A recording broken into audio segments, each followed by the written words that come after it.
Hello, Mr. Latcham here, and like I said earlier in my other coordination video, we are going to do an extension challenge.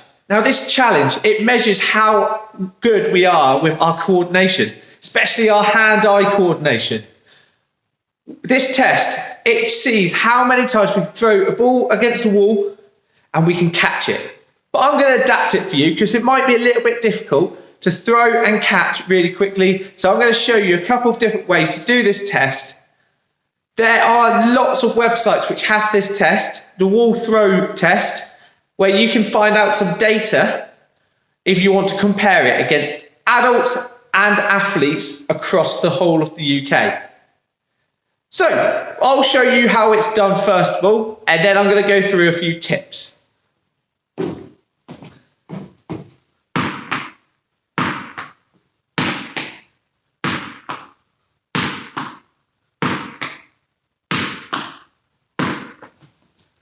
And that is how you do the official test. What you'll need is a marker about 2 meters away from the wall. If you can't make 2 meters, you don't have enough space, it doesn't matter if it's a bit closer, it might make it a little bit harder. And if you do a bit more, that doesn't matter either. Ideally, you have a nice flat wall because that makes it easier for the ball to bounce off and it's easier for you to catch. What I will suggest, when you're throwing the ball, it has to be thrown underarm. It can't be thrown overarm, has to be underarm. And you throw it with a little bit of power. If you throw it really softly, it won't bounce back as far. My next top tip, when catching it, try not to catch it where you're throwing your hand down. Try and catch it with a nice cup hand. And in a minute, in my adaptations, I'll show you how you can do it with 2 hands as well to make it easier. So the proper test, you will do it for 30 seconds, throwing it for 1 hand, so it bounces off the wall, comes back and you catch it in the other hand, and you throw it from that hand and you catch it in the other hand. It will never bounce on the floor for the official test, so that is test number 1. Test number 2 is a slight adaptation on that, but it's just getting slightly easier, and we'll see how that one is done.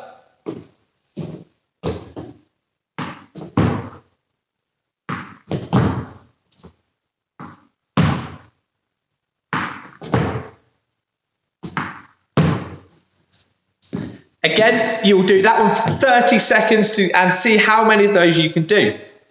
This time with this adaptation, it hits the wall, it bounces, but you're still only catching with 1 hand. The bounce gives you more time to try and catch it, so therefore you don't have to throw it as hard against the wall like the first one. Bit of advice on this one, always have your knees slightly bent because that means you can move your body a bit further and you can be a bit more agile. The third adaptation to make it a little bit easier, again, is this time we're going to throw it and we're going to catch it with 2 hands. On this one, it doesn't matter which hand you throw it from. So you're going to throw it against the wall, let it bounce and catch it with 2 hands.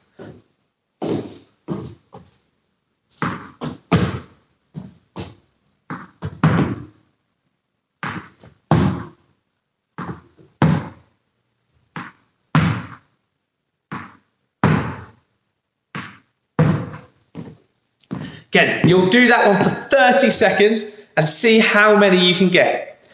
If the issue isn't that you need more time, you can throw it against the wall and try and catch it while it's in the air.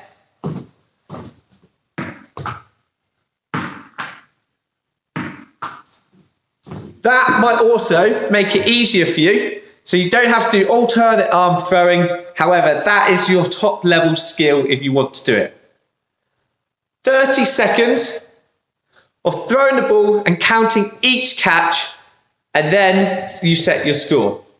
I would say if you were doing the proper version, where you're throwing it against and catching it, if you get anything more than 10, you've done a really, really good job. If you drop it, it doesn't mean you start from 0 again. You just don't count that one and you start again. Hopefully, we can all have a go at this one because it'll see how good our coordination is. And then after a lesson, try it again And then you can see if your coordination has improved. Good luck all out there. Hope you stay healthy and active. Let's go.